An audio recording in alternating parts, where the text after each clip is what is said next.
นอบน้อมต่อคุณพระรัตนตรัยขอกราบถวายความเคารพต่อหมู่สงฆ์ท่านครูบาอาจารย์พระเถรานุเถระเพื่อนสหธรรมิกขอความเจริญงอกงามในศีลในธรรมจงมีแด่ญาติโยมท่านสาธุชนผู้สนใจใฝ่ศีลใฝ่ธรรม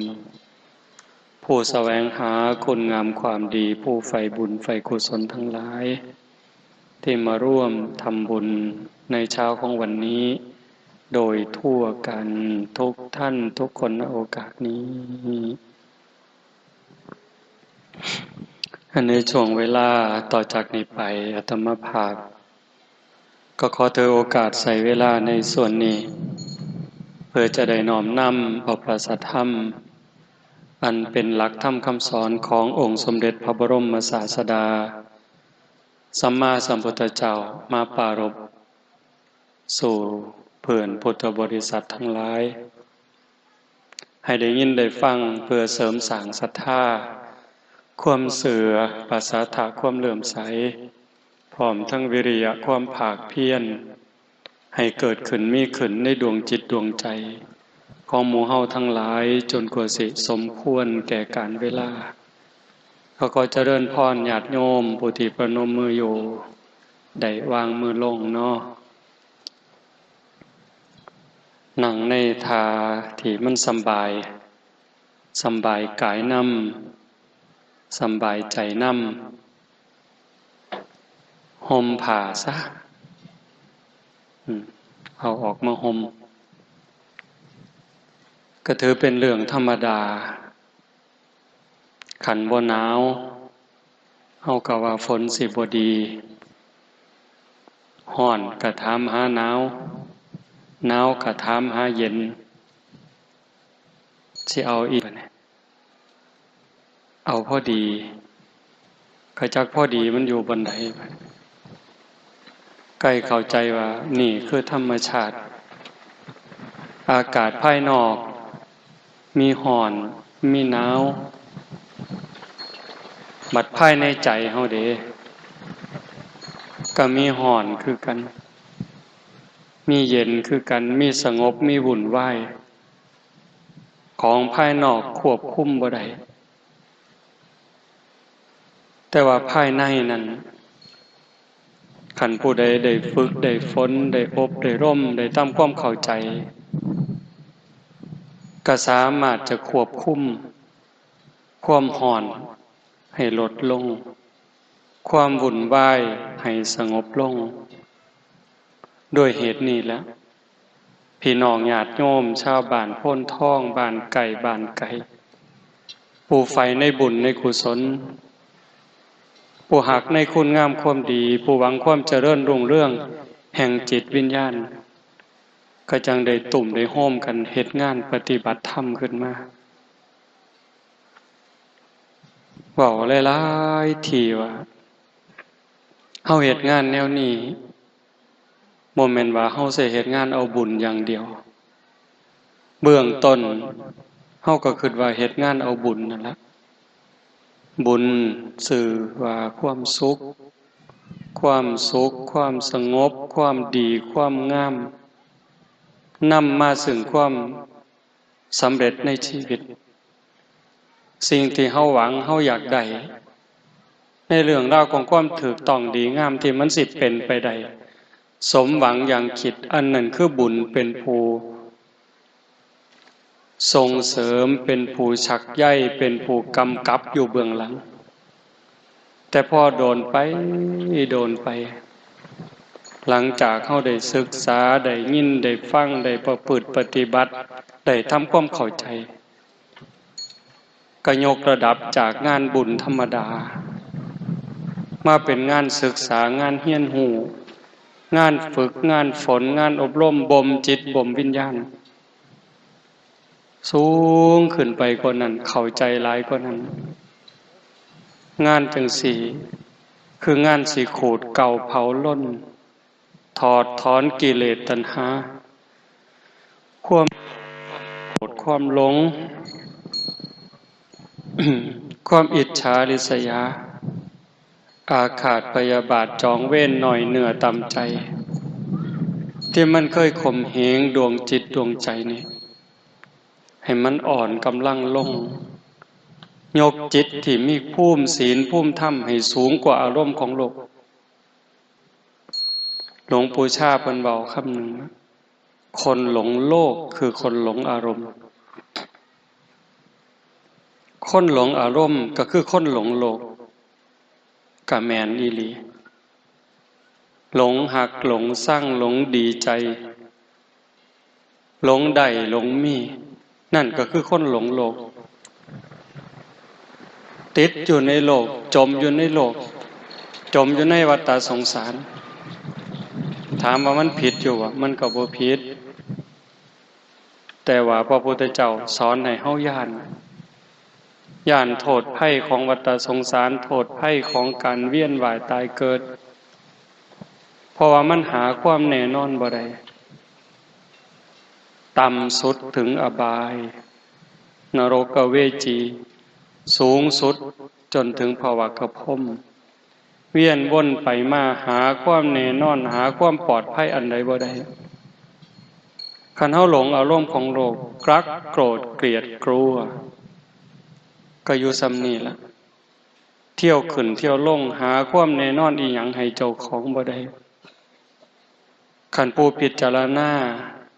เห็นโทษของอารมณ์เหล่านั้นเฮาก็สิถอนบ่ได้บ่เสียบ่บวกบ่ลบบ่ขึ้นบ่ลงอาตาปีสัมปชานโนสติมาวินยะโลเกอวิชชาโทมนัสสังมีความเพียรมีสติมีสัมปชัญญะถอนความพอใจและความไม่พอใจในโลกออกเสียได้เป้าหมายสูงสุดไปพุ่นนะโยมแต่คันเฮาไปบ่ทันได้ตามความเข้าใจบ่ทันถึงก็อาศัยเป็นงานบุญมันก็บ่แม่นบ่ดีเด้มันก็ดีบักอย่างหลายคำว่าบุญคำว่าคุณงามความดีนะเฮ็ดให้เฮาอยู่ในโลกนี้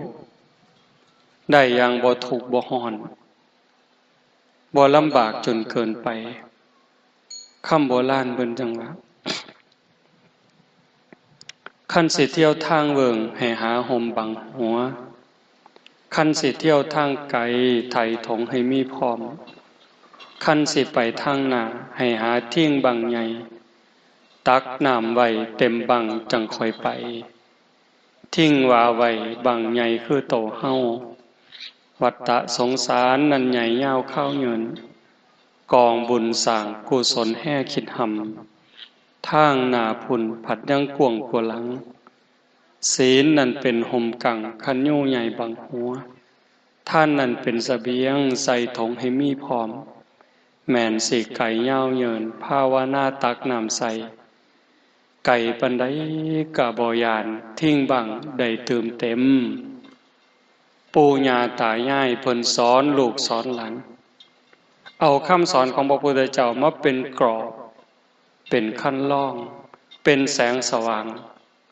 หากเขายังหักการเวียนว่ายตายเกิดถึงว่าบ่ได้หักแต่มันสลัดบ่ออกมันไปบ่รอดพอมันถอดถอนกิเลสตัณหาออกบ่ได้ก็ขอให้อาศัยคุณงามความดีคันยังสิต้องเกิดต้องตายก็ขออาศัยบุญกุศลคันสิเที่ยวทางเวิงว่างกว้างไกลคือทงกุลากันแต่สมัยก่อนเพิ่นเอิ้นทงกุลาเอิ้นทงปูปาหลานตามาก็ได้ยินผู้เฒ่าเพิ่นเว้าบัดได้มาเห็นจังซี่ก็พิจารณา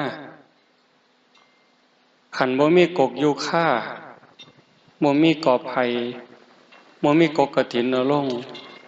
มันก็คือสิเป็นเดินอย่างเดียวกันแต่สมัยก่อนคันเฮาสิเที่ยวทางเวิงว่างทางเดินกว้างไกลแบบนั้นบ่มีต้นไม้กลางทะเลทรายแต่ว่าเฮาต้องย่างเพื่อให้มันขวมจากฝากนี้ไปสู่ฝากนั้นมันสิร้อนปานใดมันสิทรมานปานใด อาจสิตายกลางทางก็ได้แต่ว่าการเตรียมตัวการเตรียมเนื้อเตรียมตัวสำหรับการสิเดินทางข้ามทะเลทรายข้ามทินที่เวิ้งว่างบ่มีต้นไม้บ่ฮู้ว่ามื้อใดสิก้าวข้ามสิผ่านพ้นไปได้การเตรียมตัวก็ต้องมีเทิงคันห่มคันยูเทิงห่อข้าวเทิงห่อน้ำแดดร้อนมากก็กั่งคันห่มขึ้นฝนตกมากก็กั่งคันห่มกันแดดกันฝนกันคันห่มกลางแดดร้อนบ่โยมร้อนคือกันแต่มันบ่ร้อนแห้งเพราะมันมีสิ่งกั้นสิ่งบรรเทาผ่อนหนักให้เป็นเบาฝนตกเปียกบ่กังขนมเปียกคือเก่าแต่มันบ่เปียกแห้งละอองฝนตัวมันสาดตัวมันปิวเข้ามาก็เปียกผ้าเปียกแพร่เปียกเนื้อเปียกตัวได้แต่ก็บ่โชกไปคือกับตากฝนโดยตรงนั่นก็มีคันห่มคันยูกันห่อข้าวห่อน้ำล่ะเมิดเหือเมิดแห้งอ่อนหลาหิวก็อาศัยไขห่อข้าวนั่นมากินแล้วก็ต้องมีกำลังเพิ่มขึ้นกระปรี้กระเป๋าขึ้นสดชื่นขึ้นย่างต่อไปได้ก็สิบ่ตายท่ามกลางทะเลทรายนั้นกลางทงกลางบานั้นน้ำล่ะมีคันห่มแล้วมีห่อข้าวแล้วขันบ่มีน้ำกลับไปบ่รอดคือเก่าอาศัยน้ำได้กินแก่กระหายจิบแก่กระหายกินข้าวแซ่บแล้วอิ่มแล้วก็ต้องกินน้ำเพราะ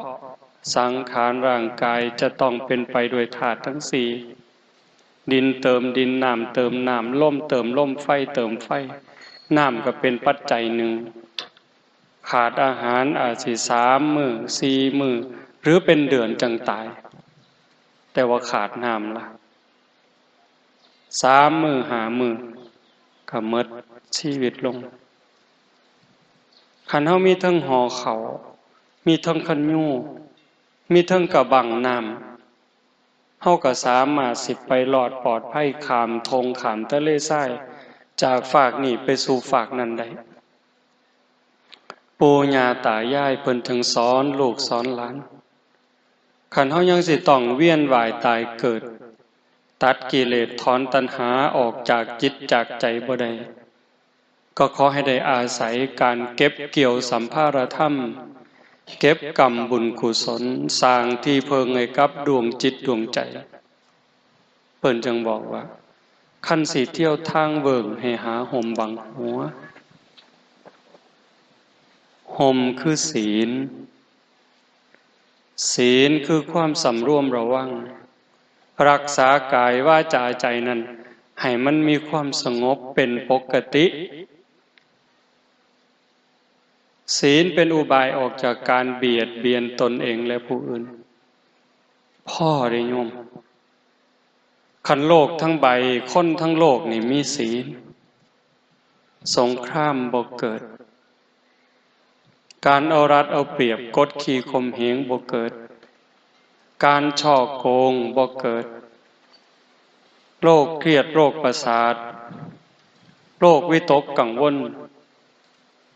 สิน้อยลงการฆ่าตัวตายสิบ่มีแม่นบ่แม่นอย่าท่านเสือโยมพิจารณาเด้ดีปานใดคุณศีลคุณธรรมที่ลูกต้องเป็นกำพร้าก็ย้อนพ่อแม่บ่มีศีลน้องอ้ายได้ประกาศตัดพี่ตัดน้องบ่เผาผีกันก็ย้อนบ่มีศีลบ้านเมืองล่มจมเพราะเศรษฐกิจบ่ดีเศรษฐกิจบ่ดีก็ย้อนบ่มีศีลบ่มีธรรมนี่เด้เฮือนใกล้กัน สั่งกันย่างสวนกันนำทางบ่ถามกันหน้าบูดหน้าเบี้ยวหันหน้าเขาคนละหัวนั่นก็ย้อนบ่มีศีลเด้ทุกข์ในโลกนี่แล้วก็บ่พอทุกข์ในโลกหน้าอีกคันบ่มีศีลเด้ทุกข์ในโลกหน้า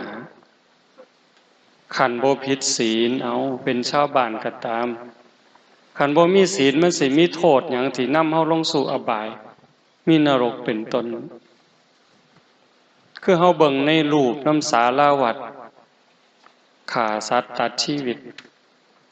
ก็สิถูกตัดแขนตัดขาตัดไส้ตัดหัวถูกเข็นถูกขาลักของเขาก็สิถูกตัดไม้ตัดมืออีหยังก็ว่าไปนอกอกนอกใจสามีภรรยาก็ต้องได้ปีนกกงิ้วกกงิ้วน้ำมีหมาสิไล่คบไล่กินขึ้นไปถึงๆกับกาศพเล็กศพท่องยุดอยู่กลางๆในนิรยาบาลก็สิเอาหอกเอาแหลนเอาเหลาทิ่มแทงก็ต้องพยายามปีนขึ้นไปกาสิซิกสิจิกสิกัดสิตอดก็ต้องถอยลงมาข้างล่างม้าก็สิกัดปีนขึ้นปีนลงอยู่จังซั่นมันสิแม่นบ่แม่นจริงบ่จริงเห็นซ้ำนั่นเฮาก็ย้านนั่นคันบ่ผิดศีลข้อ3เรื่องปีนต้นงิ้วมันก็บ่มีในความคิดคำว่าบาดระแวงคำว่ากลัวคำว่าย้านมันก็บ่มีในใจเฮาคันบ่ขีดตัวยุย่องให้คนผิดกันเว้าคำหยาบส่อเสียดเพ้อเจ้อใส่ร้ายป้ายสีเฮ็ดให้คนอื่นเสียหายเฮาก็บ่ต้องย้านที่ต้องถูกตัดลิ้นคันบ่ดื่มเสพเครื่องดองของเมาเฮาก็บ่ต้องย้านเอาครีมเหล็กคีบปากแล้วก็บวยตักน้ำทองแดงกอกปากเฮาก็บ่ต้องคิดย้านถึงปากเว้าว่าบ่เชื่อแต่ว่าใจนี่ส่วนลึกๆมันก็หวาดระแวงอยู่เด้กลัวอยู่เด้นั่นคือบาปจากการผิดศีลคันเว้าตามคำสอนของศาสนาวิบากกรรมที่สิตามมาไปสู่อบายนรกเปรตอสุรกายสัตว์เดรัจฉานใส่บาปใส่กรรมสมควรแล้วเบาบางแล้วหมดเวลาแล้วกลับมาเกิดเป็นคนใหม่ถ้าหากเบียดเบียนสัตว์รังแกสัตว์ก็สิกลายเป็นคนพิกลพิการแข่งบ่ล่าขาบ่เกิงมือขาดขาขาดหูหนวกตาบอดตั้งแต่เกิดบางเถื่อก็บ่ตั้งแต่เกิดใหญ่มาสำนึงก็เกิดอุบัติเหตุต้องกลายเป็นคนพิกลพิการนั่นคือบาปผิดศีลเนี่ยลักเขาป่นเขาจี้เขาโกงเขาคอร์รัปชันโกงกินก็กลายเป็นคนจนโกงได้เป็นร้อยล้านพันล้านหมื่นล้านแสนล้านแต่ก็อยู่บ่เป็นสุขอยู่คือกับนอนไฟลูกก็บ่ดีคนรอบข้างก็บ่ดีบัดสุดท้ายขันกรรมมันตามท่านบุญเก่าสร้างไว้บ่หลายแน่ภพชาติปัจจุบันก่อนตายก็ต้องเป็นคนล่มละลายหมดมือหมดตีนดีบ่ดีถูกจับยัดใส่คุกใส่ตารางตายคาคุกเห็นบ่ของเล่นซะบ่ผิดศีลผิดธรรมคันผิดศีลข้อ3นอกอกนอกใจสามีภรรยาอาจสิว่ามวลอาจจะว่าเจ้าของคักแต่ว่ามันต้องลบต้องซ่อนบางเทื่อก็อายคนบางเทื่อก็ขายหนาค่ำกระแทกแดกดันจากคนอยู่ไก่อยู่เคียงมันต้องมีอันใดอันหนึ่งทิ่มแท่งความรู้สึกอยู่หั่นล่ะหาความสุขที่แท้จริงบ่ได้ดีบ่ดีบัดหมดสภาพ ลูกเก่าเมียเก่าหอนเมียใหม่ผัวใหม่อาจสิฆ่ากันตายก็ได้ย้อนหึงย้อนหวงย้อนความบ่พอใจในโลกปัจจุบันเนี่ยชีวิตปัจจุบันอาจสิต้องถือเข็นถือขาสารพัดแต่สิเป็นดอกข้อสี่คือกันเด้คันผิดศีลผิดธรรมโดยคำปากคำเว้าถูกฟ้องล้มละลายย้อนเว้าดูถูกเขาข้อหาหมิ่นประมาทดีบ่ดีก็ถือเขาฆ่าตายย้อนเว้าครับเว้าบ่เป็นศีลบ่เป็นธรรมขัดจิตขัดใจกันเห็นบ่ย้อนดื่มเสพเครื่องดองของเมาก็จังเกิดอุบัติเหตุเจ้าของเจ็บเองป่วยเองพิการเองดีบ่ดีก็ถึงตายลูกกำพร้าเกิดปีหนึ่งจักพันคนจักหมื่นคนโยมว่าย้อนเหล้าคันเว้าก็ว่าเหล้ากินก็สิเป็นหยังบ่ได้เอาเงินยาคูมาซื้อตัวเว้าคือได้เด้บ่ได้เอาเงินครูบามาซื้อกำนันห้ามบ่ได้เอาเงินกำนันมาซื้อได้เพิ่นว่าเขาแม่นแล้วแต่ว่าเจ้าคิดเบิ่งบ่ยามสงกรานต์ยามปีใหม่โยมว่าตายหลายปานใดส่วนใหญ่ก็เมาแล้วขับปีวังหนึ่งวังปีใหม่เนี่ยเขาว่าจับเลยว่าแต่เมายึดรถไปพร้อมด่าเขาอีกต่างหากเด้เพิ่นย้านเพิ่นบ่เฮ็ดผิดศีลย้านบ่บาปคักโยมคิดว่าลูกกำพร้าย้อนจากพ่อแม่เมาแล้วขับรถไปเกิดอุบัติเหตุปีหนึ่งมันจักพันจักหมื่นคนพิการย้อนอุบัติเหตุจากการดื่มกินเครื่องดองของเมาตายก็มีพิการก็มีลูกกำพร้าเกิดขึ้นปีหนึ่งเท่าใดทรัพย์สินสมบัติลดล่ามาสร้างคิดเป็นค่าเสียหายปีหนึ่งจักแสนล้านบางเถื่อคนดีเป็นคนสำคัญของแผ่นดินมีคุณมีค่ามีคุณประโยชน์บ่ฮู้เรื่องฮู้ราวอีหยังเลยขี่รถมาดีๆแต่คนเมาแวะไปต่ำเอาซื่อๆโทษมันบ่แม่นน้อยๆเด้สิว่าเว้าเล่นซั่นบ่ก็ย้อนจังซั่นปู่ย่าตายายเพิ่นจึงบอกว่าให้มีศีลนั่นเป็นห่มกั่งคันยุ่งใหญ่บังหัวคันเฮามีศีลเป็นที่รักประพฤติตามศีลปฏิบัติตามธรรมอยู่ในโลกนี้โทษทุกอย่างเว้ามาก็สิบ่เกิดคันถ้าทุกคนในโลกมีศีลทุกอย่างว่ามาสิบ่มีจากการพิกลพิการยากจนลำบากนอกอกนอกใจสามีภรรยาต้องลบต้องซ่อนต้องขายหน้าขายตาลูกไปทางแม่ไปทางพ่อไปทางปัญหาของสังคมก็สิลดลงเห็นอยู่ตัวการแตกร้าวสามัคคียุยงให้เป็นฝักเป็นฝ่ายคือประเทศไทยวาง 3-4-5 ปีที่ผ่านมามันก็สิบ่เกิดคันเว้าแต่ความจริงใจมีแต่ความปรารถนาดีต่อกันบ่ใส่ร้ายบ่ป้ายสีความหักความแพงมันหักดีเอาแท้แต่ว่าเนื่องจากบ่มีศีลเห็นแก่ประโยชน์ส่วนตัวแก่หมู่แก่พวกแก่พ้องก็เลยทำลายศีลทำลายธรรมสีเลนะสุขติงยันติความสุขสงบร่มเย็นเลยบ่เกิดสีเลนะโภคสัมปทาทรัพย์สมบัติโภคะเลยบ่มีหมดโลกนี่เถียงที่ละเถียงพระพุทธเจ้าเถียงที่ละเถียงพระธรรมครอบผู้ใดก็ว่าผู้ใดคักผู้ใดก็ว่าผู้ใดแน่บ่งึดบ่งอกันสุดท้ายก็ว่าเดือดร้อนทั้งโลกเห็นบ่เพิ่นจังสอนให้มีศีลมีธรรมเป็นเครื่องป้องกันภัยบุญเป็นเครื่องชำระบาปศีลนี่ป้องกันบ่ให้มีบาปล้างบาปป้องกันบาป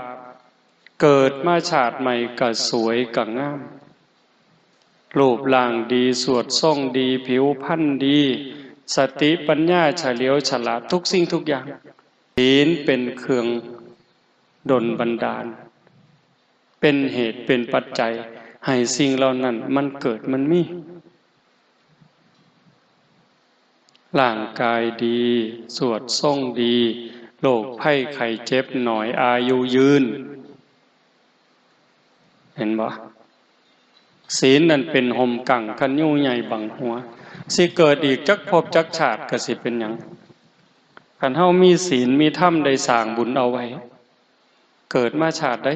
ก็งามขึ้นกว่าเก่าดีขึ้นกว่าเก่าสุขภาพแข็งแรงกว่าเก่าเพราะว่ามีห่มกั่งคือเฮาย่างผ่านแดดผ่านเดินผ่านทะเลทรายมีคันห่มกันแดดอยู่แต่มันก็ผ่อนหนักเป็นเบาเกิดมามันถูกอยู่คนงามก็ถูกคนรวยก็ถูกแม่นบ่ทุกข์แบบเขาเอิ้นว่าทุกข์แต่ว่าทุกข์ประจำสังขารล่ะก็คือมื้อนี้หนาวนี่ผู้ใดม่วนบัดเอาคนงามก็หนาวคือกันเนาะคนสุขภาพแข็งแรงก็หนาวคือกันอยู่ยากคือกันสิว่าจังได๋บ่แม่นสิหนาวแต่คนขี้ร้ายเด้คือกันหมดเธอสิได้อยู่แต่ได้กินแต่ละมื้อโยมว่าง่ายซั่นบ่โดยเฉพาะโยมไม่ออกหนาวปานใดก็ต้องตื่นมาหนาวปานใดก็ต้องเอามือเช้าเข้ามาใส่หวดได้เจ้าโอ้ยมันหนาวบ่เอามือเช้าดอกสิว่าซั่นบ่มันสิบ่ล้างหน้าพุ่นบ่หนาวก็ต้องเอามือจุ่มน้ำล้างหน้าคือเก่าต้องล้างหน้าแปรงฟันเข้าห้องน้ำห้องท่าเฮ็ดอยู่เฮ็ดกินเลี้ยงลูกเลี้ยงผัวแม่นสิดีปานใดงดงามปานใดก็ต้องเฮ็ดนั่นมันคือการบริหารชีวิตเกิดมาแล้วมันสิดีสิงามก็ต้องเจ็บต้องไข้ต้องพัดภาคจากสิ่งหักสิ่งแพงบางเรื่องบางอย่างประสบกับสิ่งที่เฮาบ่พอใจในบางเรื่องบางอย่างเฮามีความหวังมีความปรารถนาเกิดขึ้นหวังปรับความผิดหวังก็รอคอยอยากปรับทุกข์ก็เกิดเห็นบ่แต่ว่ามันก็ดีกว่าคนที่เกิดมาทุกข์เกิดมาลำบากพิกลพิการโรคภัยไข้เจ็บรุมเร้าจังว่ามันหนีบ่พ้นมันต้องเวียนว่ายตายเกิดปู่ย่าตายายเพิ่นจังสอนศีลนั่นเป็นห่มกั่งคันยูใหญ่บังหัวท่านนั่นเป็นเสบียงใส่ถุงให้มีพร้อมเสบียงคือภาระสัมภาระห่อข้าวห่อน้ำสำหรับการเดินทางมันสิย่างผ่านแดดผ่านเดินผ่านทะเลทรายอันเบิ่งว่างแต่คันเฮามีห่อข้าวอ่อนล้าอ่อนแห้งนั่งลงไขห่อข้าวกินก็มีเหือมีแห้งไปได้คนที่ทำบุญให้ทานหูจักแบ่งหูจักปันให้ปรับก็มีความสุขได้แม่นบ่แม่นโยมก็หูได้ใส่บาตรหน้าบ้านหน้าเฮือนได้ใส่ข้าวเป่าข้าวในดอกซื่อๆก็สำบายใจคุณธรรมขอนี่มันเกิดนี่คนบางคนบ่ได้ให้ทานนี่อยู่บ่เป็นเด้บ่ได้ใส่บาตรบ่ได้จังหันคือมันขาดอันใดอันหนึ่งชีวิตเป็นบ่สมบูรณ์ในมื้อนั้นคันแม่นได้ให้ได้แบ่งได้ปันแล้วสำบายใจเป็นจังสันอีหลีในปัจจุบันมันก็ส่งผลจังซี่แต่คันบอกถึงการเวียนว่ายผู้ใดให้ทานอานิสงส์ของการให้ทานสิเฮ็ดให้เป็นผู้ร่ำผู้รวยมีโภคทรัพย์มีสมบัติคนพาลไม่ให้ทานเพราะกลัวยากจนนักปราชญ์บัณฑิตเพิ่นเว้าคนพาลคือคนโง่คนหลงคนไม่เข้าใจ บ่ยอมให้ทานบ่ยอมแบ่งปันย้อนย่านเจ้าของทุกข์ย่านเจ้าของหมดย่านเจ้าของบ่มีคนพาลไม่ให้ทานเพราะกลัวยากจนแต่บัณฑิตชนกลัวยากจนจึงขนขวายในการให้ทานบัณฑิตคือผู้หูผู้มีปัญญาย่านเจ้าของทุกข์เจ้าของยากบ่มีอยู่บ่มีกินกระจังพากันเฮ็ดบุญให้ท่านคือญาติโยมทั้งหลายเนี่ยเฮามาทำบุญนี่บ่แม่นย่านพ่อแม่บ่ได้กินได้บ่แม่นย่านพระบ่ได้ฉันจังหันเด้เฮามาเฮ็ดให้เจ้าของเฮ็ดปั๊บสำบายใจปั๊บมีความสุขใจปั๊บยังอ่านไปข้างหน้าชาติหน้าภพหน้าเกิดชาติใหม่สิได้มีอยู่มีกินสิบ่ทุกข์บ่ยากเคยได้ยินอยู่ตัวพระอนุรุทธะไปเล่นล่งขนมกันแบบเล็กน้อยขนมแสบๆไปเล่นมาได้ก็สู่หมู่บ่ได้ก็ต้องเอาขนมให้หมู่บ่ได้กินแล้วว่าขนมมันแสบมันเจ้าของได้ซิมเบิ่งก็เลยมาขอแม่ต่อว่าแม่ขอกินขนมก็ย้อนจังสันเพิ่นก็เลยอธิษฐานไว้ตั้งแต่อดีตชาตินั่นเนาะเกิดชาติใดพบใดคำว่าบ่มีอย่าให้เกิดขึ้นอย่าให้มีกับภูขาคำว่าบ่มีอยู่บ่มีกินอย่าให้เกิดขึ้นจักเถื่ออย่าให้ได้ยินคำว่าบ่มีนี่บัดสุดท้ายไปเล่นแผ่หมู่สู่หมู่บ่ได้มาเอาขนมแม่บ่มีขนมให้เรายื่นหมอเป่านี่ให้บัดไปเปิดออกมันก็มีขนมทุกเที่ยวบุญเด้อหั่นคนที่เขาห่างเขามีเขาร่ำเขารวยนั่นคือเขาได้ทำบุญให้ท่านไว้ก่อนเฮาได้เป็นสำเฮาพ่อมีอยู่มีกินก็เกิดจากการได้ทำบุญได้ให้ท่านได้แบ่งได้ปันดีบ่ดีมันเกิดในภพชาติปัจจุบันนี้ได้โยมแต่มาว่าเคยเว้าสู่ฟังล่ะก็เฮาได้ทำบุญในสถานที่ที่คนมีธรรมสิเป็นพระสงฆ์องค์เน้นเป็นญาติเป็นโยมก็ตามสถานที่ที่อบรมธรรมปฏิบัติธรรมคือบ่องจังสี่โน่นโพนท่องเนี่ยสงฆ์องค์เน้นพอขาวแม่ขาวได้มาร่วมกันฝึกหัดขัดเกลาจิตใจตนเองเฮาได้นำข้าวน้ำสามปลาโภชนาอาหารที่เกิดจากหยาดเหงื่อแรงงานแม้นมันสิหน่อยนิดก็ตามแต่มันเป็นของชอบธรรมได้มาแล้วโดยธรรมน้อมบูชาแต่พระรัตนตรัยถวายพระสงฆ์หมู่ใหญ่อุบาสกอุบาสิกาผู้มีศีลให้ด้วยความศรัทธาให้ด้วยความเคารพให้ถือการถือเวลาให้ด้วยจิตหวังอนุเคราะห์แล้วก็ให้ด้วยการบ่ได้เบียดเบียนผลมันเกิดความสุขใจความอิ่มใจมันมีเด้โยมเห็นอยู่แล้วได้ให้คนได้แบ่งปันเฮามีความสุขยิ่งให้คนที่เฮาฮักให้คนที่เฮาศรัทธามันเกิดความเอิบอิ่มเรื่องทรัพย์สมบัติที่มันสิตอบสนองย้อนมานั่นตะมากะเสือพอเฮาได้ให้ปั๊บเคยบอกให้ฟังบางเถื่อไปทำบุญในสถานที่ที่มีครูบาอาจารย์พระสงฆ์องค์เน้นเพิ่นประพฤติปฏิบัติทำบุญ 2,000 กลับมาหอดวัดมีคนเอาเงินถวายเป็น100,000 200,000ออกดอกบ่กุ่มมือสตางค์ละบาทให้สตางค์นึงได้มาบาทนึงปานนั้นเด้แล้วมันก็ยังมีหลายกว่านั้นคันเว้าให้ฟังเดี๋ยวโยมสิอยากได้นำเลยบ่เว้า มันเห็นอีหลีอ่ะโยม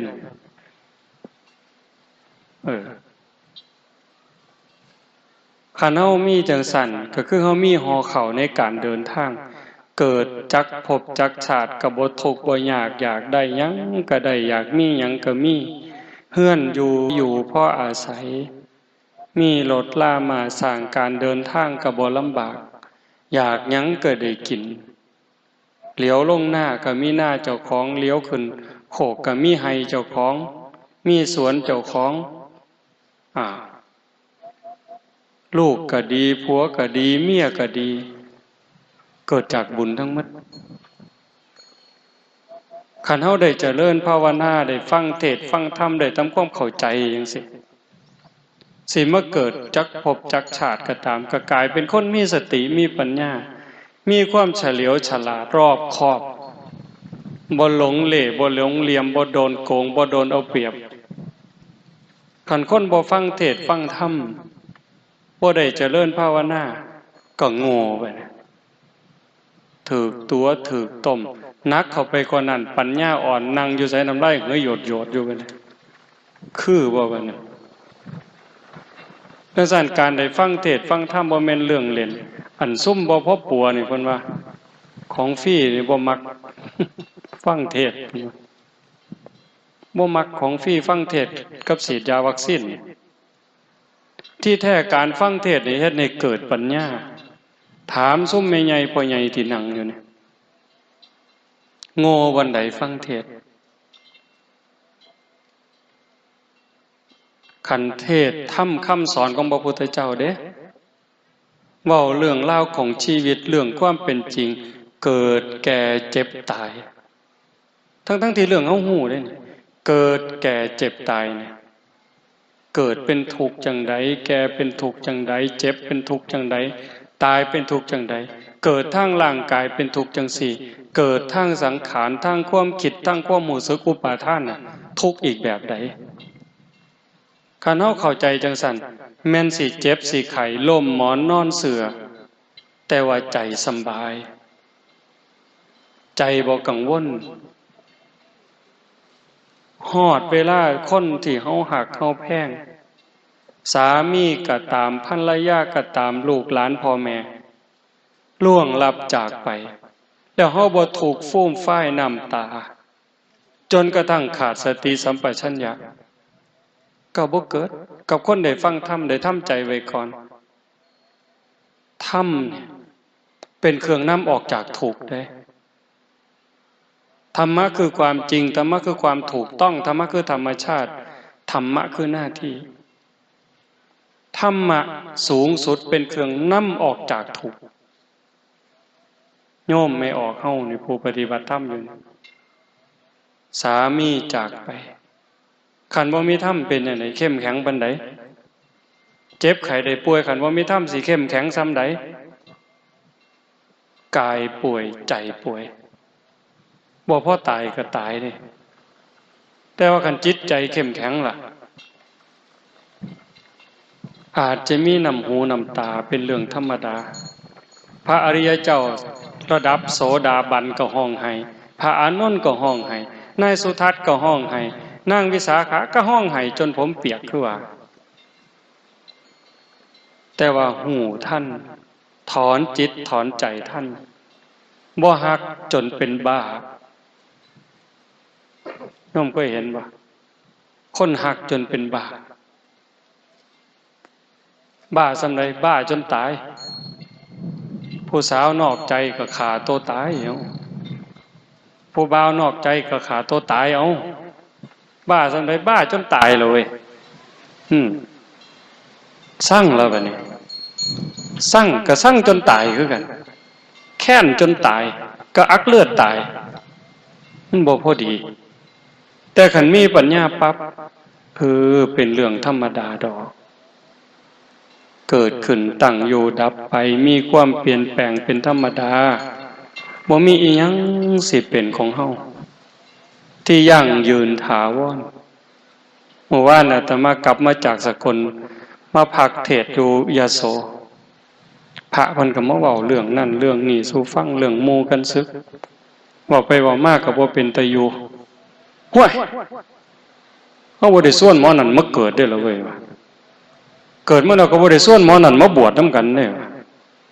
บวชแล้วก็บ่ได้ห้ามหมอนั่นศึกได้เลยเพราะฉะนั้นก็แล้วแต่สิไปสิยากหยังแห้งเด้อเอาจังซั่นบ่เอาจังซั่นเด้อเว้ยก็เข้าใจดีล่ะคันใส่ธรรมะเข้ามาปลอบประโลมใจ ก็เห็นว่าทุกสิ่งทุกอย่างบ่มีอิหยังเที่ยงแท้เกิดขึ้นแล้วก็ตั้งอยู่ดับไปทุกข์ก็บ่เที่ยงสุขก็บ่เที่ยงได้ก็บ่เที่ยงเสียก็บ่เที่ยงสมหวังก็บ่เที่ยงเสียใจก็บ่เที่ยงคันมันเที่ยงแท้แน่นอนเนี่ยเว้ยผัวตายเมียตายพ่อตายแม่ตายห้องไห้มันจะบ่5 ปีก็ยังห้องไห้อยู่คือเก่านี่มันเฮ็ดจังได๋เนาะก็เห็นสภาพความเป็นจริงจังซี่ว่าหมู่บ้านเนี่ยแต่มาคิดจากหัวจักมันคิดจังได๋ดอกหมู่กันมากล่าวแล้วก็ยับมาไกลๆเบิ่งห้อยบ่ยับไปนะเพิ่นว่าสิเป็นหยังเดี๋ยวนี้ห้อยยับมาเบิ่งบ่ยับดอกเป็นหยังแต่มาก็ถึงเว้าถึงหัวก็บ่เคยคิดแบบนั้นบ่เคยเว้าแนวนี้นะเอายับมาเบิ่งไกลๆเพิ่นก็บ่ยับมาดอกโดนเติบนั่งเศร้ามีแห้งอาตมาก็เลยย่างอ้อมไปทางหลังเลี้ยวเบิ่งหัวโอ้โหหัวงอกเลยเว้ยวะเฒ่าย่อมคิดหลายอยู่เด้ไปอยู่พม่าบ่ได้โกนผมเลยเห็นผมงอกเจ้าของก็เลยสิเบิ่งหมู่ผู้ใดไปนำกันหลายแน่แล้ว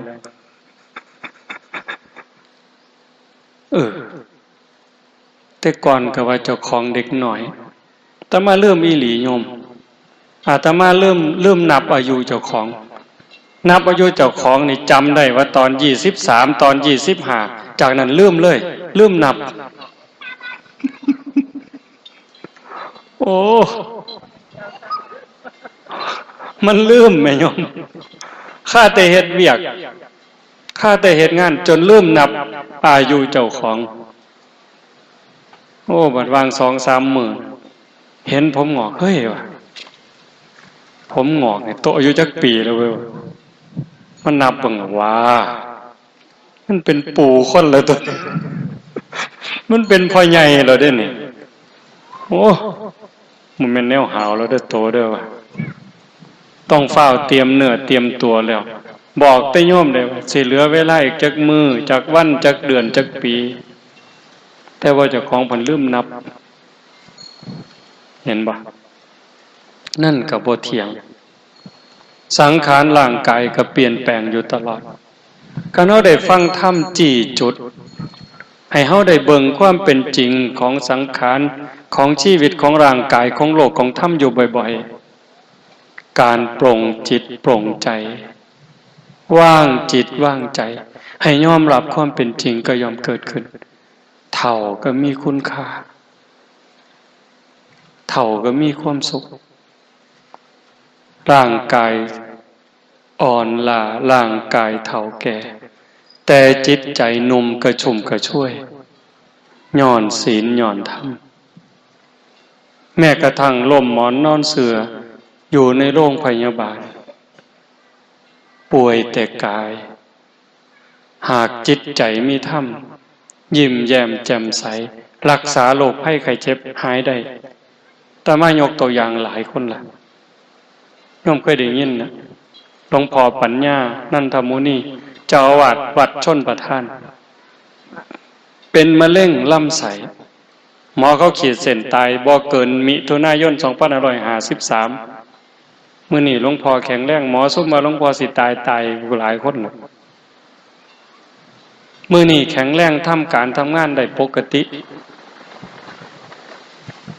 ไปงานนิมนต์ได้ตลอดนั่นคือเพิ่นรักษาใจ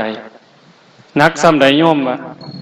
าภาษาเฮานี่เอาถงขี้ถงเหงียวออกมาไว้นอกท้อง3 ปีใส่เนี่ยออกมาไว้ทั้งนอกใส่ถงไว้ทั้งนอกเนี่ยวางปี56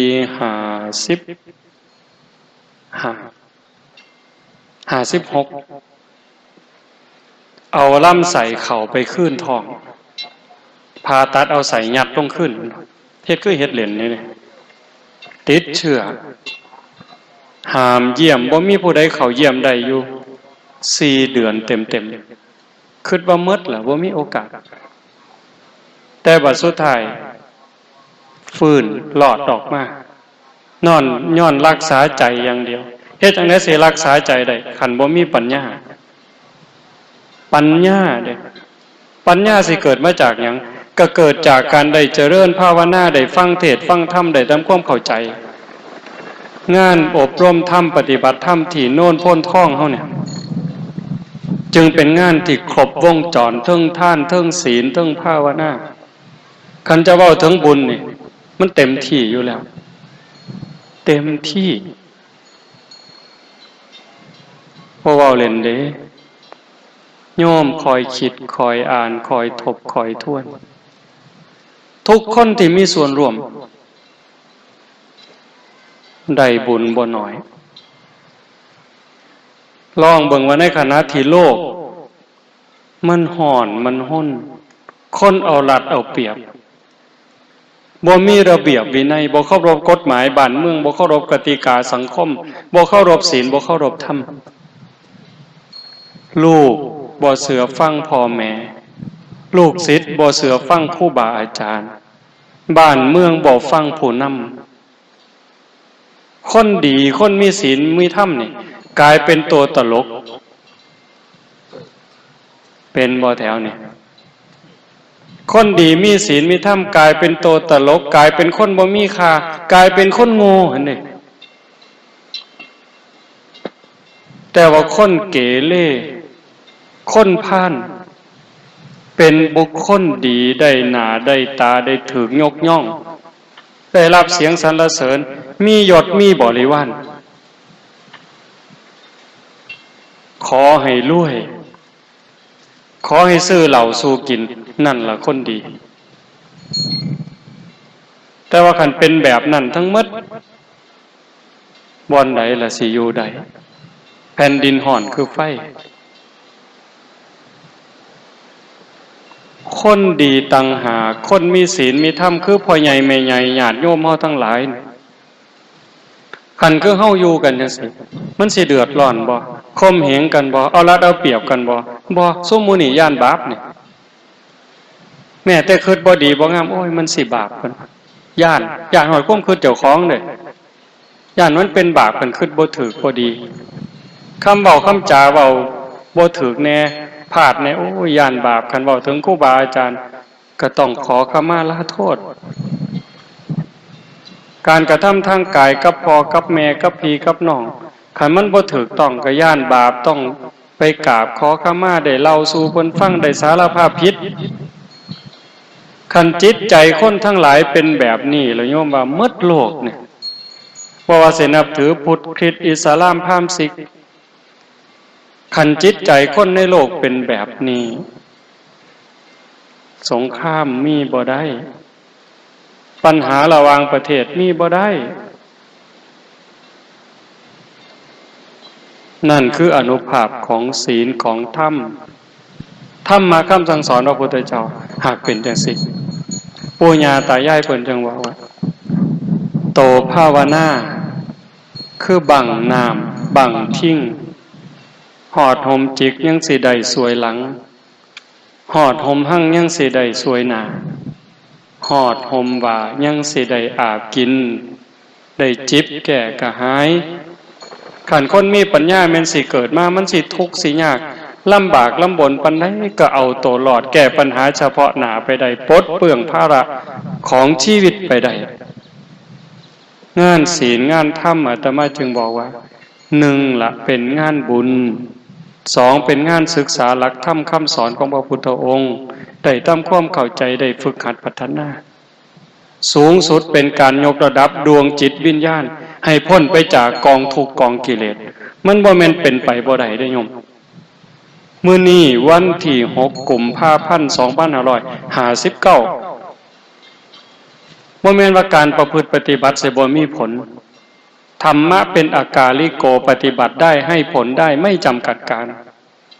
เอหิปัสสิโกเป็นสิ่งที่เรียกให้มาดูท้าพิสูจน์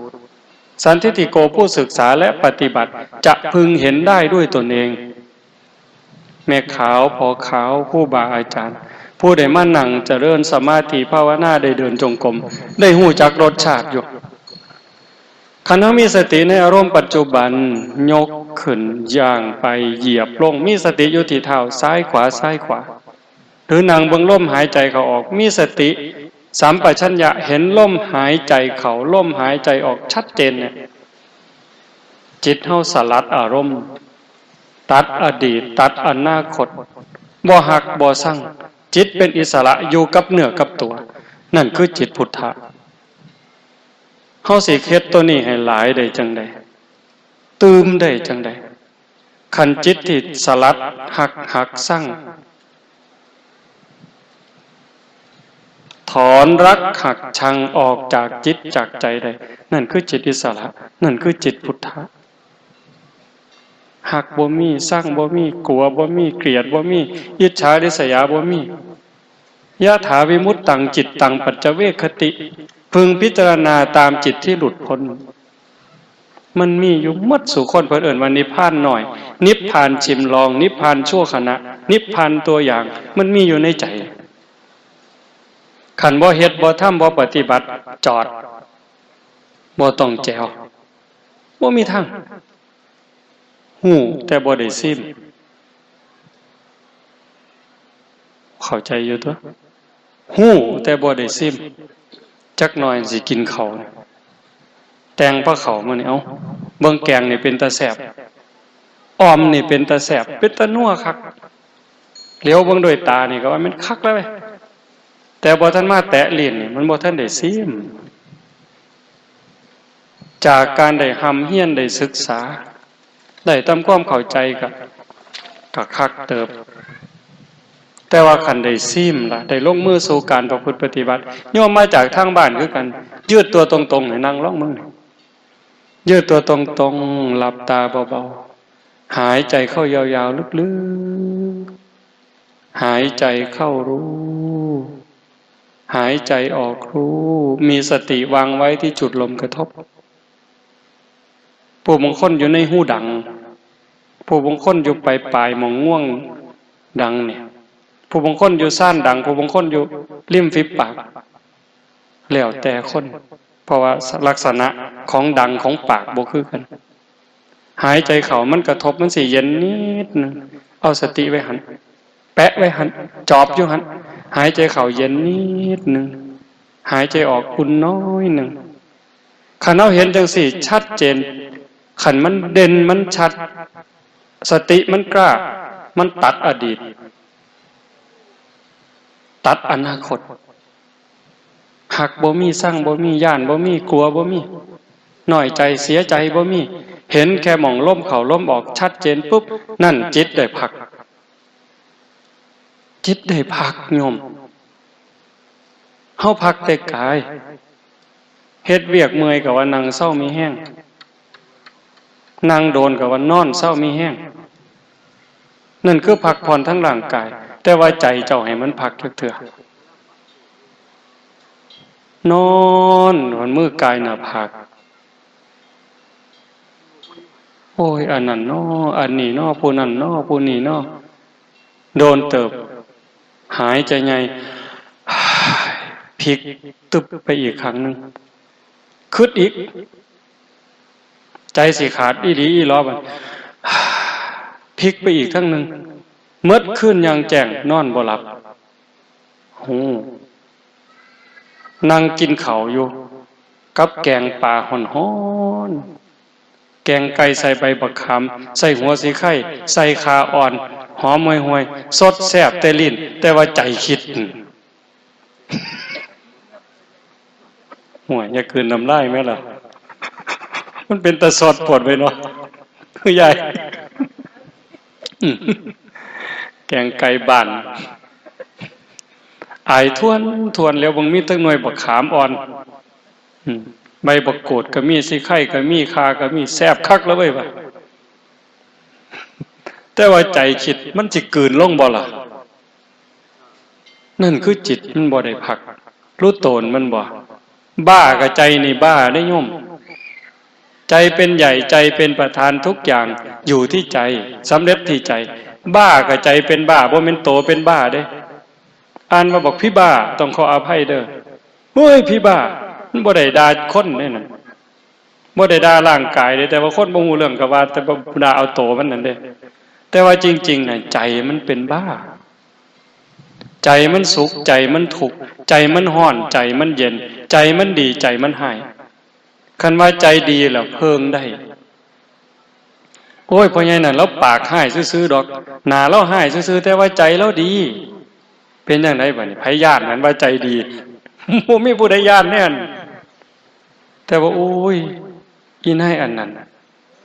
เบิ่งหน้าเบิ่งตาเบิ่งรูปเบิ่งร่างงามปานนางฟ้าแต่ว่าใจดำแม่ใหญ่คันเขาว่าเจ้าใจดำแล้วเจ้าสิว่าเป็นจังได๋บัดนี้งามซื่อๆดอกแต่ว่าใจดำหมดสภาพเลยบัดนี้บ่มีผู้ใดอยากใกล้ใจห้ายขี้อิจฉาใจหมดเลยเฮ็ดจังได๋สิมันได้พักได้ผ่อนนะงานนี่คืองานพักผ่อนจิตพักผ่อนใจพักผ่อนวิญญาณมันจึงเป็นบุญว่าเว้าบางนึงหั่น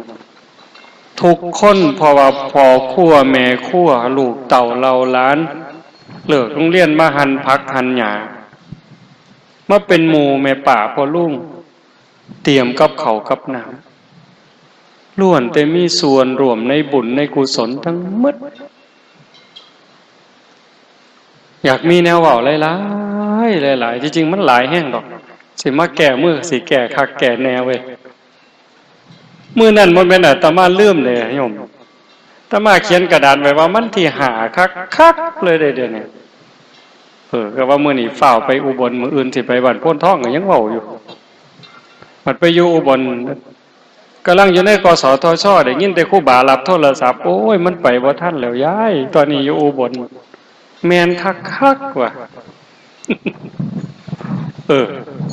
ก็ดีอยู่บ่ได้มาเนี่ยแต่มาก็เลยได้ไปสกลกลับมาฮอดวัดคำโอ้สกลเพิ่นก็อยากให้ไปซะดอกเว้ยบ่ได้ไปบ้านโพนทองดอกให้ครูบาเพิ่นโทรหาครูบาประสิทธิ์ก็เลยว่าเอาไว้ก่อนเด้ออาจารย์คิดเบิ่งก่อนคันพ่อมีแห้งก็สิไปมื้อคืนนี่ค่ำๆมันจะเกือบทุ่มนึงจังโทรมาโอ้มื้ออื่นสิไปแก้มือดอกเด้อมีแนวเว้าให้ฟังหลายโยมเรื่องหนึ่งเป็นเรื่องน่าดีใจอยู่วางวันที่20ฮอด23อาตมาไปพม่าเขาจัด2คืนก็ขอเขา3คืนพอเขาให้3คืนแต่อาตมาก็อยู่บ่ได้ทางกรุงเทพเพิ่นขอให้กลับมาร่วมประชุมอาตมาก็ปฏิเสธไป2เที่ยว3เที่ยวแต่ก็เจ้าก็ขอร้องว่าคันเฮามามันสิเป็นประโยชน์สุดท้ายก็เลยกลับถิ่มหมู่ไว้ทั้งพุ่น60กว่าชีวิตอาตมาก็มากับครูบาเพิ่นมาก็ย่างบ่ได้เด้ตอนออกจากศรีสะเกษไปเทศโคราชก็เริ่มย่างบ่เป็นขู่เป็นคนแล้วเข่งหมดฮอดกรุงเทพก็ได้โซมขึ้นบนนอนอยู่โรงเรียนลุงอรุณยามมื้อเช้าได้ขี่รถเข็นออกจากโรงเรียนลุงอรุณขึ้นรถไปที่มหาวิทยาลัยจุฬาลงกรณ์มหาวิทยาลัยไปร่วมประชุมนายแพทย์ประเวศวสีมาเป็นประธานแล้วก็บรรยายพิเศษประธานของสสส.ของอาสมศีลของสถาบันแล้วก็โครงการวัดบันดาลใจผู้มีสถาปนิกทั่วประเทศ 70-80 บริษัทเจ้าอาวาสวัดที่สนใจในโครงการ140กว่าวัดน่าดีใจเว้าเพิ่นเว้าคือจังเฮาคักหั่นนะโยมเพิ่นโยมสิได้ยินอยู่อาตมาเว้าให้ฟังปีกายก็เจ้ามาจอบเฮาเป็นปีกว่าๆเปิดเผยโตช่วงเดือนก่อนพฤษภาอาตมาอาจจะจำผิดก่อนพฤษภาตั้งแต่ปี57มั้ยเปิดเผยโตที่หลังเดือนช่วงพฤษภางานขึ้นภูเขาวิสาขะบูชาพุทธฐานล้ำลึกก็เจ้าก็ได้มาร่วมจากนั้นมาสรุป จาก30,000-40,000กว่าวัดทั่วประเทศเขาคัดเอา9วัดวัดเฮาถือคัดลำดับที่7ภาคอีสานมี2วัดวัดธาตุพนมกับวัดป่าโนนกุดลมบัดเขาจะเอิ้นมาประชุมบางนึงก็เจ้าเว้าว่าที่ผลงานที่โดดเด่นเป็นประโยชน์ที่สุดในกลุ่มทั้ง9วัดคือวัดโนนกุดลมก็เลยอยากให้อาจารย์มาเว้าก็เลยได้ตัดสินใจมาบัดพ่อมาฟังเพิ่นเว้าตั้งแต่อยู่ในห้องรับรองอาตมาก็นั่งในรถเข็นฟังเพิ่นเว้าผู้ใหญ่เพิ่นเว้ากันดีใจอยู่ดีใจหลายๆเรื่องผู้ปกครองประเทศผู้นำสูงสุดของประเทศไทยนะบ่บอกว่าผู้ใดแต่เพิ่นเว้าถึงกันว่าผู้นี้ห่วงใยพระศาสนาห่วงใยประเทศชาติห่วงใยผู้คนนี่หลีแต่เพิ่นฟัง 3-4 คนที่มาร่วมเปิดงานในมื้อนั้นมาร่วมประชุมเพิ่นสิว่าแล้วแต่พี่หมอจะเอายังไงพี่หมอบอกด้วยเรื่องเล่าทุกเรื่องหลายๆอย่างนะบัดพ่อแต่เข้าร่วมประชุมเปิดงานประมาณ 3 โมงอาตมาได้เว้าเกือบ 4 โมงแล้วเป็นหยังเพราะมันเวลายืดยาวมันมีหลายรายการขึ้นไปแต่แรกๆก็ได้แนะนำตัวกันซื่อๆแล้วก็ลงมากับหนังมันเป็นหอประชุมมันคือโรงหนังน่ะเวทีใหญ่อยู่จังซี่เก้าอี้ก็ค่อยสูงขึ้นไปทางขึ้นทางลงก็มีตลอดแล้วแอมฟังทั้ง2ข้างก็มีคนอยู่เต็มหมดนั่นพระเด่นๆดังๆในประเทศไทยว่าแม่นมากห่วย 50% พุ่นเด้บ่แม่นน้อยเด้พระที่มีผลงานมีชื่อมีเสียงที่เฮายอมรับเพิ่นน่ะหลวงพ่อประยุทธ์ก็ส่งลูกศิษย์มาทั้งพระทั้งโยมหลวงพ่อประยุทธ์โตเนี่ยบัดสุดท้ายอาตมาได้ขึ้นกลุ่มสุดท้ายกลุ่มแรกกลุ่มถาวรวัตถุโบราณสถานไหมกลุ่มที่2วัดในชุมชนเมือง3วัดกลุ่มละ3เฮาถูกจัดอยู่ในกลุ่มเผยแพร่พระพุทธศาสนาอย่างมุ่งมั่นมีคำว่ามุ่งมั่นพร้อมขึ้นไปหลวงพ่อปัญญานันทมุนีเจ้าคุณเจ้าอาวาสวัดชนประทานอีกรูปหนึ่งเจ้าอาวาสวัดศรีทวีเจ้าคุณจากนครศรีธรรมราชอาตมาพาเด็กหน่อยผู้เดียวมองมันเกิดจุดตื่นเต้นคือแต่ละวัดเขาสิมีภูมิสถาปนิกที่มาออกแบบเป็นอาสาสมัครจ้างเขามาสมมุติว่าใจเขามาวัดมาโน่นโพนท่อง100,000เขาบ่มามื้อนึงมาซื่อๆนี่ยังว่าเบิ่งว่าสิเอากุฏิตั้งบนใดห้องน้ำไว้บ่อนใดให้เขามาซอยคิด100,000เขาบ่มาซ้ำซื่อๆนี่ล่ะบ่ต้องเสียกระดาษพอแผ่นบ่เสียปากกาพอขีดก็บ่มาแต่เขามาโดยใจมาซื่อๆพวกสมัครเขามาใหม่70กว่าบริษัทจะมาร่วมโครงการ8เจ้าอาวาสที่เว้าไปก่อนเว้าเรื่องส่วนใหญ่การก่อสร้างมีเงินมีทอง10 ล้าน100 ล้านหลวงพ่อวัดปัญญาเพิ่นก็เว้าปัญหาเพิ่นคือหม่องจอดรถบ่พอทุกวันอาทิตย์คนเข้าวัดประมาณ 5,000 คนต่อมื้อหม่องจอดรถบ่มีหลวงพ่อเพิ่นว่าปัญหาเพิ่นรีบด่วนคือต้องสร้างตึกจอดรถเฮ็ดจังได๋บัดนี้สถาปนิกก็ต้องคุยนำแต่ละกลุ่มแต่ละวัดบัดมาฮอดอาตมาเขาก็ถามทุกรูปเขาก็ถามโจทย์ของหลวงพ่อโจทย์ของพระอาจารย์คืออะไรบัดมาถามอาตมาโจทย์ของพระอาจารย์คืออะไรมีกี่ข้ออาตมาว่าข่อยบ่ฮู้ว่าข่อยมีโจทย์จักข้อคันนับเป็นข้อข่อยก็บ่ฮู้คันใช้มีข่อยเอาข้อเดียวขอบักใหญ่คือเฮ็ดจังไดคนในโลกนี่สิฮู้ว่าเจ้าของเป็นคนในโลกนี่สิฮักกันคนสิมีศีลมีธรรมได้จังไดนี่คือโจทย์ข่อยจังเฮ็ดงานบ่ฮู้เช้าฮู้ค่ำบ่ฮู้อีหยังควรเฮ็ดก่อนเฮ็ดหลังข่อยคุบอันใดได้ข่อยคุบเลย มือคบก็คบปากก็กัดเบิดพ่อแต่ว่าจังสัน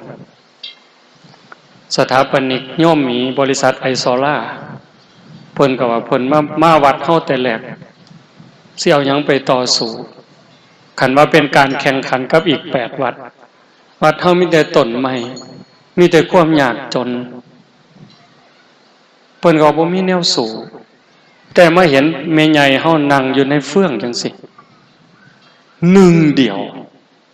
นอกนั้นเขานั่งตึกนั่งห่างนั่งทับเงิน100 ล้านแต่ว่าเฮานั่งทับเฟื่องมานะเห็นแม่ใหญ่โยมหมีเพิ่นว่าผมละน้ำตาไหลโยมชมพู่ของอาสมศีลคือกันเห็นคุณย่าคุณยายมาบริจาคเงิน20 บาทบริจาคเงิน20 บาทแล้วยิ้มอย่างหน้าตาบานนะมันเป็นไปได้อย่างไรเขาบ่เคยเห็นนะโยมเขาเห็นแต่คนท่านพันท่านหมื่นท่านแสนนั่งเถื่อท่านเถื่อละแสนก็ยังนางหน้าบูดบูญูดอยู่อันนี้ท่าน20 บาทเรายิ้มแปะยิ้มแป้นอาตมาก็ได้ที่โยมทุกท่านก็คงจะเคยได้ยินว่าศรีสะเกษนี่ยากจนกระทั่งกินดินก็เป็นข่าวมาแล้วก็เลยบอกชาวบ้านเฮายากจนจากก่อนชาวบ้านก็บ่เป็นแนวนี้ได้เข้าวัดเขาว่าหักวัดหักว่าหักคุณงามความดีแต่มื้อนี้สิไปวัดก็ลำบากเป็นหยังหนี้สินรัดเขาหมู่เจ้ารวย100 ล้านก็ซื้อน้ำตาลโลละ10 กว่าบาทกับแม่ใหญ่ข่อยผู้เป็นหนี้นี่ล่ะซื้อราคาเดียวกันสบู่ราคาเดียวกันยาสีฟันราคาเดียวกันน้ำปลาราคาเดียวกันแล้วชาวบ้านข่อยทุกข์นี่มันย้อนไปย้อนบ่มีศีลบ่มีธรรมย้อนการเอารัดเอาเปรียบมือไผเหย้าก็สาวได้สาวเอาสิเฮ็ดจังได๋สิแก้ปัญหาจังซี่จังได๋ให้เว้ยคนเงียบเลยบ่ตอนนั้นพอแต่ลงจากเวทีมาโยมลงพอประยุทธ์มากราบย่างลงจากนี่มานั่งซ้ำนี่เราก็สิเบิ่งบ่คักซั่นบ่มากราบแล้วพระอาจารย์มาจากวัดป่าโนนกุหลมใช่ไหมใช่โยมมีอะไรโยมร้องไห้เพิ่นว่าไม่ใช่แต่โยมนะทั้งหมดอยู่นั่งบนมันนั่งเป็นสันอยู่ใกล้ๆโยมก็เป็นเอามือปาดหน้าพระก็เป็นแล้วมันเป็นอะไรมันบอกไม่ถูกแล้วจะทำยังไงต่อไปอาตมาก็เลยบอกท่านบอกอย่างในใจอันนี้หลวงพ่อวัดประถาดพระนมกับนางฟังอยู่ข้างหลังบัดสุดท้ายมือหลังนอนอยู่มานอนหลังจากประชุมแล้วนอนวัดปัญญาเมื่อขี่รถกลับมาค่ำก็เลยโทรถามโยมชมพู่จะสรุปงานวันไหนสรุปวันจันทร์เขาสรุปวันจันทร์พอเขาประชุมวันอาทิตย์เขาก็พักเขาประชุมวันเสาร์พักวันอาทิตย์วันจันทร์เขาสรุปถามตอนค่ำเพิ่นว่าผู้ใหญ่เขาพอใจมากมีความหวังมากอาตมาก็เลยเห็นอยู่ข่อยมีแนวสิบอกหมู่เจ้าอีกแนวหนึ่งสิผ้าหมู่เจ้าปวงสิปวงน้ำข่อยบ่เห็นอีหลีโยมโครงการแบบนี้เกิดจากการย่างอ้อมศรีสะเกษมา2 ปีเห็นการสิฟื้นฟูพระพุทธศาสนาฟื้นฟูให้คนมีศีลมีธรรมสิเฮ็ดแนวใดแนวนี้ก็เป็นวิธีหนึ่งได้อีกแนวหนึ่งแต่มันอยู่กับหมอแนวมันสิได้หลายกว่านี้ย่างแต่ว่าเมื่อยเด้คืออาจารย์จะลั่นยางอันนั้นก็ได้หลายแต่มันเกินก็ได้อีกแนวหนึ่งแต่ว่าน้ำพวกเพื่ออาตมาบ่ไปไกลอย่างอำเภอโพ้นทรายเฮานี่อ้อมอยู่นี่ล่ะจากตำบลนี่ไปตำบลนั้นอาจสิขามอำเภอไปแหน่เป็นหยังสิ่งที่เห็นปีกายเวลาเฮาไปพักบางวัดขอพักเพิ่นบ่อยากให้พักบางเทื่อเห็นหลวงปู่หลวงตาอยู่รูปเดียวนาออกพรรษาเนี่ยหลวงปู่หลวงตาอยู่ผู้เดียวนี่เหงาเด้ห่อเหี่ยวใจเด้โยมอย่าเอาเว้าเล่นเด้บางบ้านญาติโยมก็บ่หัวซาพระโอ้ยภาษาพระผู้เดียวนึงว่าหาแต่ไปก็ได้ดอกจังหันนั่นเพิ่นว่า ว้ายขันล่องเล่าบ่อยู่วัดแล้วเจ้าเสียจังได๋รู้เว้ยก็ล่องว่าเรื่องเบิ่งติล่ะกำลังใจนั่นสำคัญเด้หาว่าพระบ่มีหัวใจซั่นบ่เนาะหลวงปู่เนาะพาก็เอาคนมาเฮ็ดเด้แต่บัดเวลาเฮาไปเยี่ยมบางหม่องลางเทื่อก็บ่ทันเข้าใจแพ่งศาสตร์แพ่งหมอนญาติโยมทายกก็เว้านั่นเว้านี่บัดพอเฮาทำพาทำวัดเว้าธรรมะสู่ฟังก็คล้ายยามมื้อเช้ามาจังหันก็อยากทำบุญตามประเพณีหั่นละผู้ละ5ผู้ละ10ได้ 1,000 2,000เฮาถวายคืนแบ่งถวายวัดเป็นค่าน้ำค่าไฟเครื่องนึงถวายหลวงปู่หลวงตาไว้ใช้ซื้ออยู่ซื้อยาซื้อน้ำปนะฉันเด้อยิ้มน้ำตาไหลน้ำทรงจังหันนี่อาตมาจังบ่ได้ว่าโครงการธรรมญาตราโครงการเดินธุดงค์บ่แม่นโครงการไปเยี่ยมยามพี่น้องที่บ่เคยหูจักบ่เคยเห็นหน้าบัดเฮาสิหนีน้ำตาขูได้บัดนี้เกิดความหักความแพงความเป็นน้ำหนึ่งใจเดียวโยมวัดภูเขาทองที่อาจารย์จรัญเพิ่นไปพักอยุธยาเพิ่นก็คิดว่าอาตมาย่างน้ำตลอดเพราะว่าครูบาเพิ่นมาย่างน้ำอาจารย์จรัญก่อนย่างอาตมาได้มาให้โอวาทมื้อนั้นเพิ่นก็ว่าสิไปแต่อาตมาบ่ได้ไปเยี่ยมจักมื้อปีนี้พอแต่เลิกจากประชุมมาออกข้างนอกอาตมาก็เว้าเรื่องนี้เพิ่นก็ว่าใช่พระอาจารย์วันที่คณะสงฆ์จะจากไปโยมร้องไห้ยิ่งกว่าแม่ตายอีกเพิ่น